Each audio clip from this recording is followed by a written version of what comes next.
All right, so Kepler's laws were a huge step forward in understanding planetary motions. But Kepler himself, although he was a great mathematician, would admit that he didn't have the slightest idea why his laws were true. He was good at fitting Brahe's data to the law of ellipses and the fact that planets sweep out equal areas in equal times, and that the square of the period is proportional to the cube of the average orbital radius. But why that was true was anybody's guess at that point. And so it took an incredible mathematical genius, Isaac Newton, who essentially invented physics about 75 years after Kepler had published his laws of planetary motion. And so this is a whole separate field of physics. But in the time of Newton, there were no physicists. He was the only one. He basically did it all. And then at a certain point, he started discovering physics problems that he couldn't solve, and so he invented calculus so that he could solve those problems. That was his motivation for working through the calculus, was to solve these troublesome physics problems that he couldn't solve. And he used it as a secret weapon until other people started to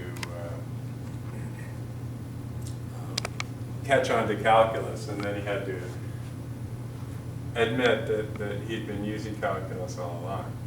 But one of the things that is relevant for our purposes here is Newton's inverse square law of gravitation.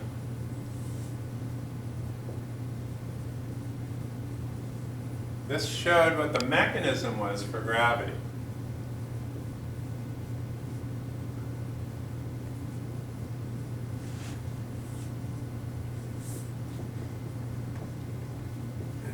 And in Newton's inverse square law, if we've got two masses, we call them m1 and m2, we can say that the force that those masses exert on each other, the gravitational force that makes them want to be pulled together, is proportional to or equal to some constant divided by the distance between the centers of the objects squared. So we call this our inverse square law. And this k here is a constant. So it's just a number, but in this case it's equal to the universal gravitational constant times the product of the masses. Okay, so if we were actually going to do a lot of mathematical calculations, we need to plug this in for the k.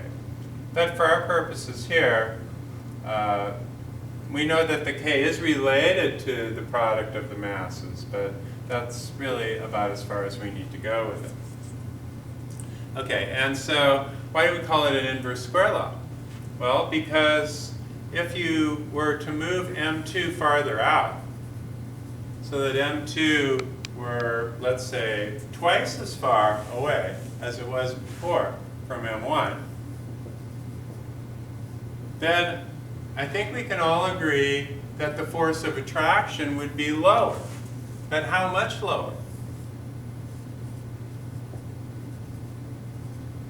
And so some people might guess, well, if it's twice as far away, then maybe the force is half as big. And that would be a logical first guess. But it turns out, no, this is an inverse square law. So the force is only 1/4 as big. So here, if the force is some constant divided by r squared, and the constant only depends on the masses, and you don't change the masses, then you can say that F1, this is F naught, then F1 is equal to the constant, that same constant, divided by 2r squared. But when you square something in parentheses, you have to square both the 2 and the r. This becomes k divided by 4r squared, where that's just 1/4 times k over r squared, or 1/4 times f naught. So what this is telling us then is if you double the distance, the force drops by a factor of 2 squared.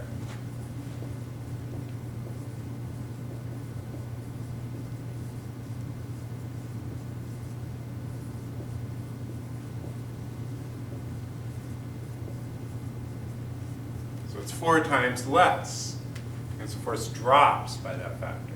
If you tripled the distance, then it would drop by a factor of 3 squared, or 9. If you quadrupled the distance, it would drop by a factor of 4 squared, or 16. And so a special case of this then can be seen if we look at what's happening on the surface of the Earth. In the case of the Earth, one of the masses in that constant is your mass, and the other mass is the Earth's mass. And then the distance that you are away from the center of the Earth is just equal to the radius of the Earth. Okay, so the radius of the Earth is equal to about 4,000 miles. And so what you're feeling then at the surface is going to be a force, and that force equals your weight. So this is two masses, the Earth's mass and your mass, attracting each other, and the force of the Earth on you is equal to your weight. So let's imagine then that you were to climb up a ladder, and that ladder could get you really high above the Earth's surface. Let's say 4,000 miles above the Earth's surface. Now that would be hard to do, because just the thickness of our atmosphere is not much thicker than the pen thickness when I draw this line. That's about how thick our atmosphere is in relationship to the size of the Earth. And so you'd really be moving way outside the atmosphere and way up, up, up. But eventually you'd get up to here, and you'd be twice as far away from the center of the Earth. And so if your weight then on the surface was 200 pounds, let's just say it were here on the surface, then your weight up here would only be 200 over 4, or 50 pounds, because you would have doubled your distance from the center, just like here where we doubled the distance of one mass from the other. So we can see then that there's a very strong distance dependence on the force of gravity. And it also depends on the masses. So if we were to, and we can look up the data projector for this plot of force versus distance, it drops off very rapidly. Here in arbitrary distance units, if you double the distance, that's 1/4 the force. Triple the distance, that's 1/9 of the force. 5 times the distance is only 1/25 of the force. And so this curve then, F versus R, is called an inverse square plot of F versus R. And so the weight of an object then can take on different values on different planets, because each planet has a different radius and also a different mass. So if you were on the moon, your weight would only be 1/6 of what it is on the Earth. And so if you, let's say the Apollo astronauts, when they landed on the moon, had spacesuits that were about 360 pounds. But on the moon, they were just jumping around like little kids. They only weighed 60 pounds. They were having a lot of fun. And I'll show you some pictures of that in some of the videos that I have from the moonshot later. But if an object, say, were near the surface of Jupiter, its weight would be 2.5 times your weight on the Earth. So if you weighed 200 pounds on the Earth, you'd weigh 500 pounds on Jupiter. And that's not because you had too big of a dinner. You still would have the same mass, but you would have more weight because of the fact that you're in a stronger gravitational field. And to go to a crazy conclusion here. If you were on the surface of a star, a neutron star, it's a star that's essentially collapsed down to about the size of a city. At that point, the mass of that star is something like 1,000,000 times the mass of the Earth. With a radius that's very, very small, you divide by a small number, that gives you a huge value for your weight. So your weight could be 1,000,000,000 times your weight on the surface of the Earth. And you could be smashed flat in a microsecond. So let's say that this is the neutron star, and you hire a rocket pilot to take you nearby to the neutron star. And you go, well, I just want to have some fun. When I get out, all this COVID stuff is really getting me down. And so I want to go to another planet, or in this case, another star. And so he goes, okay, but I'm not going to land on the star. I'm going to lower you down by rope, and I want you to pay me for the flight before you leave. And so he goes, okay, fine. And so you carry your picnic lunch down, you get down near the surface, and then the rocket guy takes off because he knows you're never coming back again. And so in a microsecond, you'd be smashed flat. It wouldn't matter how much you worked out, you'd be smashed completely flat. All of your protons and electrons would be crushed down by the enormous weight of the star into neutrons, and you would add just a little surface film, neutron film, to the surface of the star. And your picnic lunch, too, just smashed flat right along with you, and that would be it. Okay? And you can actually have a weight that's even greater than that, believe it or not. Near a black hole, your weight will actually approach infinity before you're smashed to zero size by what's called the singularity of the black hole. And so we'll talk more about that later. But that's another possibility in terms of your weight. So your weight can take on any value.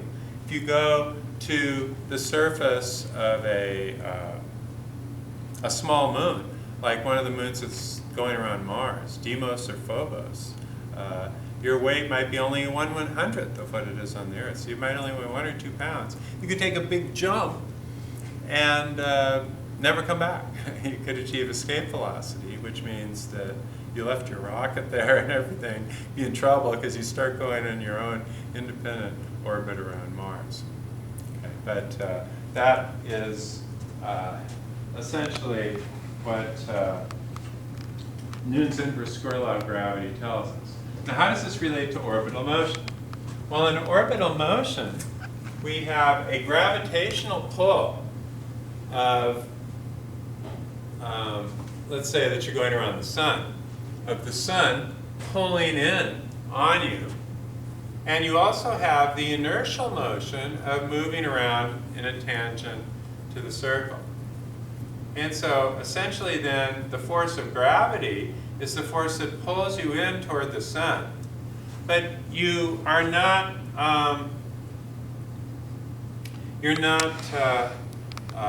going to fall into the sun if your sideways motion is large enough. And so your sideways motion causes you to keep missing the sun, because the sideways motion gets you farther away from the sun. But while that's happening, the sun pulls you, reels you in a little bit. So the sideways motion gets you a little farther away from the sun reels you in. But it's doing that continuously. So it's reeling you in while you're moving sideways. So that takes the jaggles out of the sawtooth and ends up giving you just a perfectly smooth orbit. Okay? But in this orbit, you are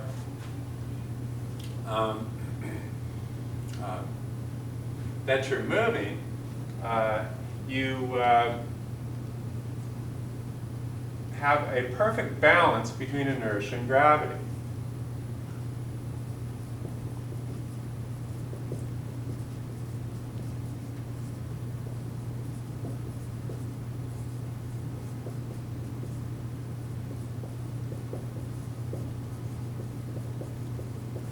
And so we can see this if we look, say, at an object that's going around the Earth.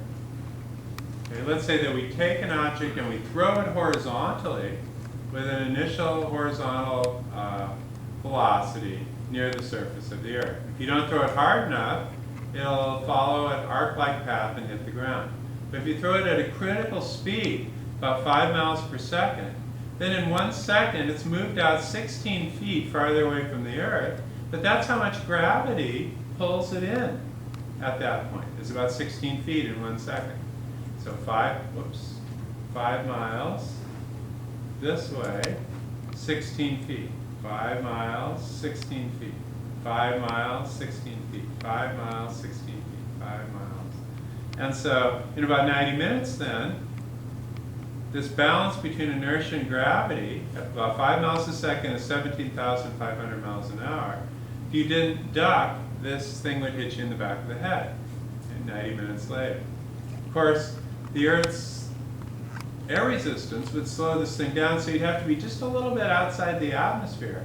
But it turns out you're just outside the atmosphere. The gravity force is not going to be that much different than it is here on the surface.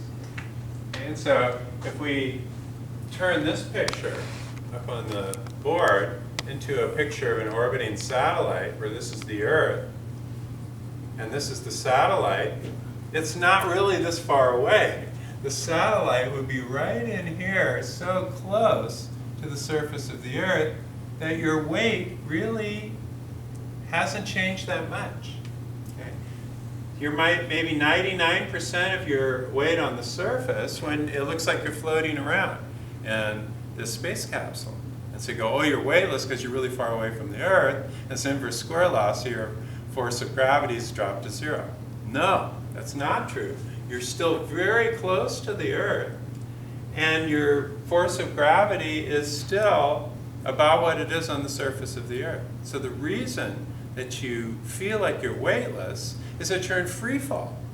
You are in free fall toward the center of the Earth, but while that's happening, you keep missing the Earth because of your sideways motion.